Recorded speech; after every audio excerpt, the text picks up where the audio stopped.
Hello friends, welcome to my YouTube channel Azad Kisan farming. Azad Kisan farming में आप सभी का स्वागत है। दोस्तों, आज हम बात करने वाले हैं रानीखेत की बीमारी के बारे में, जिसे अंग्रेजी में आरडी कहा जाता है।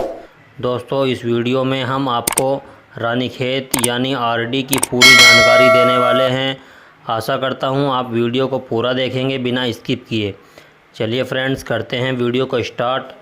तब तक आप वीडियो को लाइक करें और अगर आप चैनल पर नए हैं तो चैनल को सब्सक्राइब करें और बेल आइकन ऑन कर लें। दोस्तों, मैं आपको बता दूं, रानीखेत की बीमारी बहुत ही ख़तरनाक होती है। रानीखेत की बीमारी में मोर्टेलिटी भी सबसे ज़्यादा होती है और रानीखेत की बीमारी में मोर्टेलिटी भी सबसे तेज़ होती है। इस रानीखेत की बीमारी को न्यूकास्टल डिसीज़ के नाम से भी जाना जाता है। ये काफ़ी फास्ट स्प्रेडिंग वायरस होता है, जिसको पैरामैक्सो वायरस के नाम से भी जाना जाता है।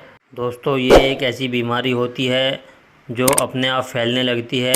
अगर एक मुर्गी में लग जाती है तो पूरे फार्म में फैल जाती है और सारे बर्ड्स को संक्रमित कर देती है और यह बीमारी काफ़ी जानलेवा साबित हो सकती है। दोस्तों, ये अगर एक मुर्गी में लग जाती है तो पूरे बैच को संक्रमित कर सकती है। दोस्तों, अब हम बात कर लेते हैं रानीखेत की बीमारी हमारे फार्म तक पहुंचती कैसे है। दोस्तों, मैं आपको बता दूं, इस बीमारी के बहुत सारे कारण हो सकते हैं। ये एक वायरस होता है जो पानी के द्वारा भी फैल सकता है, हवा के द्वारा भी फैल सकता है और इसमें सबसे इम्पोर्टेंट जो है, ये आदमी के द्वारा भी फैल सकता है। फ्रेंड्स, मैं आपको बताता हूँ कि यह बीमारी आदमी के द्वारा कैसे फैलती है। जब भी कोई विजिटर अपने फार्म पर विजिट करने के लिए आता है, यानी कोई आदमी बाहर से फार्म पर आता है या माल लेने के लिए आता है या किसी और काम से आता है, तो उसके द्वारा भी यह बीमारी फैल सकती है। जैसे कि किसी आदमी ने किसी फार्म से माल उठाया है और उसके बाद वह आदमी आपके फार्म पर भी आ रहा है और जिस फार्म से उसने पहले माल उठाया था उस फार्म में आरडी की बीमारी लगी हुई थी और वो आदमी फिर आपके फार्म पे भी आता है, तो उसके द्वारा भी ये बीमारी आपके फार्म तक पहुंच सकती है।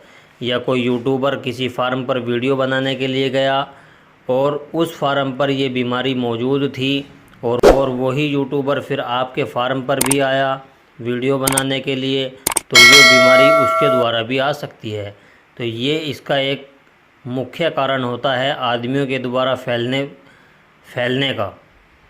दोस्तों, इसके बचाव में हमें बायोसिक्योरिटी का बहुत ज़्यादा ध्यान रखना चाहिए।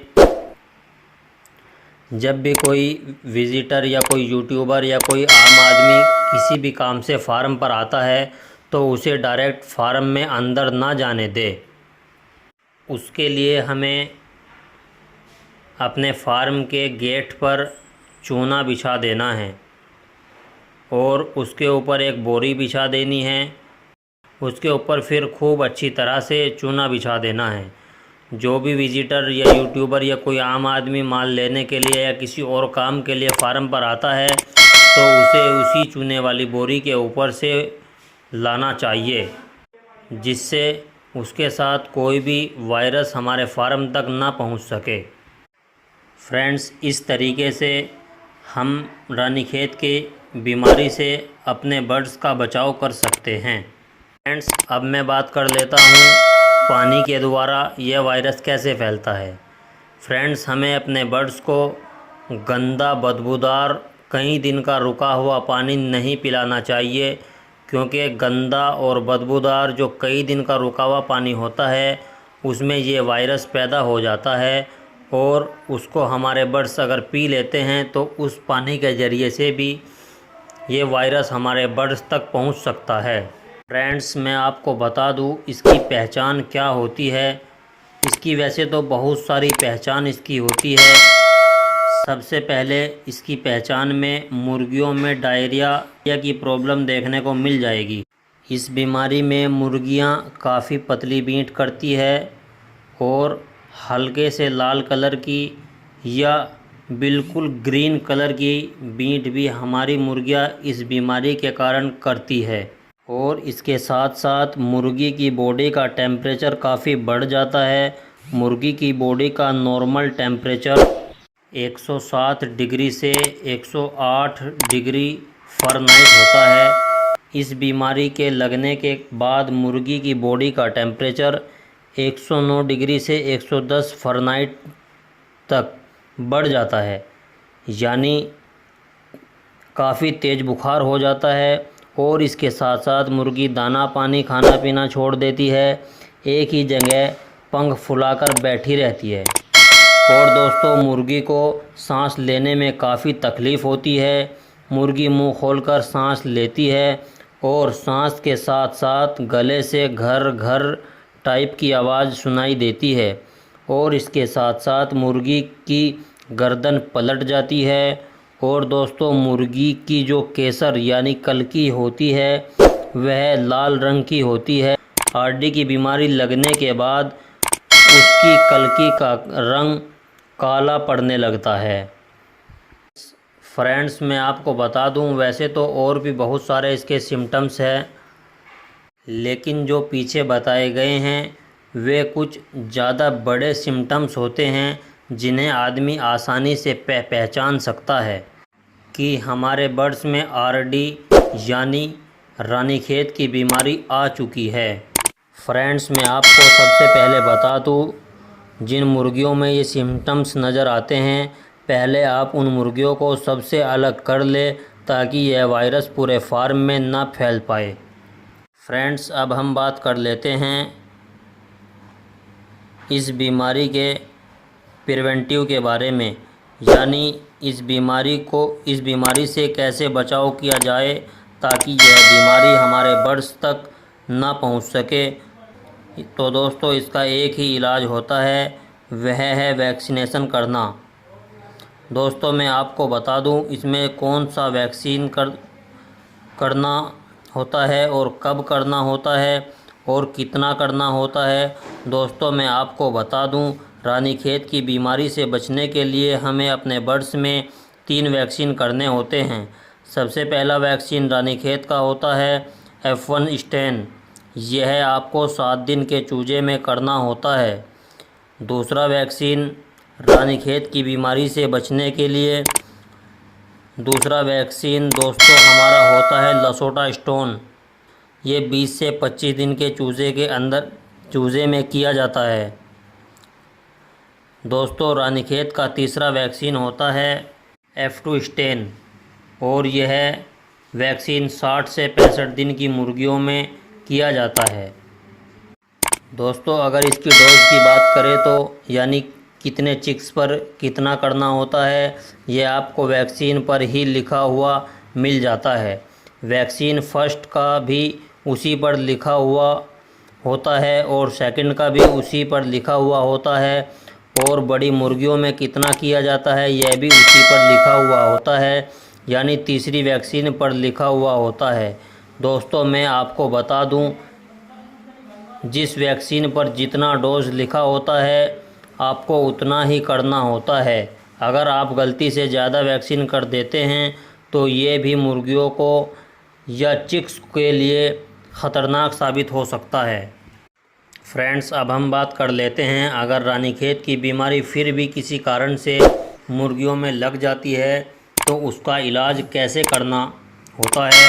दोस्तों, आप इस वीडियो में एंड तक बने रहें, हम आपको इसकी मेडिसिन भी बताएंगे, उसका तरीका भी बताएंगे और इसका देसी इलाज भी बताएंगे। दोस्तों, मैं आपको बता दूं, रानीखेत की बीमारी के लिए हमें एंटीबायोटिक चलाना होता है और दोस्तों, मैं आपको बता दूं, रानीखेत के लिए एक स्पेशल मेडिसिन भी होता है, वह है टेट्रासाइक्लिन। आप इसे 1 लीटर पानी में 1 ग्राम मिलाकर 100 बर्ड्स को दे सकते हैं, और अगर आपके पास बर्ड्स ज़्यादा है तो आप उन्हें जितना पानी यानी जितने लीटर पानी देना चाहते हैं उतने ही ग्राम टेट्रासाइक्लिन पाउडर पानी में अच्छी तरह मिलाकर दे सकते हैं, और ये आपको 3 दिन तक लगातार देना होता है। इसके अलावा दोस्तों, एक मेडिसिन होती है इम्यून बूस्टर, इसका भी आप यूज़ कर सकते हैं। 100 ml प्रति 100 बर्ड्स के हिसाब से दिया जाता है। और ये भी दोस्तों लगातार 3 दिन तक चलाना होता है। इसके अलावा दोस्तों विटामिन सी और विटामिन ई का भी आप यूज कर सकते हैं। और इसके साथ साथ दोस्तों कोर्सोलिन टीएच से हमें अपने बर्ड्स को और अपने फार्म को डिसइंफेक्टेड करना होता है। और ये भी 3 दिन तक रोज़ाना दोपहर में करना होता है। दोस्तों मैं आपको एक सलाह देना चाहूँगा, आप YouTube पर वीडियो देखकर इस बीमारी का इलाज ना करें। आपके आसपास जो भी वेटनरी डॉक्टर हैं, आप उनकी सलाह से ही इस बीमारी का इलाज कर सकते हैं। क्योंकि दोस्तों ये रानीखेत की बीमारी पोल्ट्री में बहुत ख़तरनाक मानी जाती है। दोस्तों अब हम बात कर लेते हैं देसी इलाज के बारे में। आरडी यानी रानीखेत का देसी इलाज क्या है। सबसे पहले आपको जिंजर यानी अदरक लेना होता है 20 ग्राम। दूसरे नंबर पे आपको लहसुन लेना होता है 20 ग्राम। तीसरे नंबर पे आपको तुलसी के पत्ते लेने होते हैं 20 ग्राम। चौथे नंबर पे आपको हल्दी, कच्ची हल्दी या हल्दी पाउडर भी ले सकते हैं 20 ग्राम।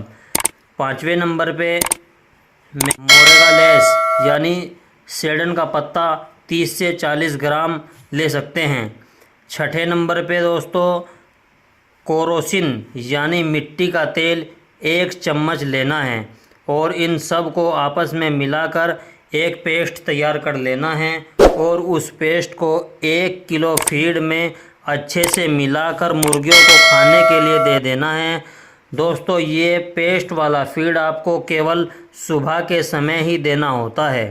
दोस्तों ये फार्मूला हमें अपने मुर्गियों के लिए बताया है, जितनी मुर्गियां 1 केजी फीड को एक टाइम में खा सकती है। अगर आपके पास मुर्गियां ज़्यादा है तो आप इसी फार्मूले के हिसाब से खुद से कैलकुलेट कर सकते हैं। दोस्तों ये थी पूरी जानकारी आरडी यानी रानीखेत के बारे में। दोस्तों अगर जानकारी अच्छी लगी तो वीडियो को लाइक करें, चैनल को सब्सक्राइब करें और वीडियो को शेयर करें। दोस्तों मिलते हैं किसी और इन्फॉर्मेटिव वीडियो के साथ। तब तक के लिए जय जवान जय किसान।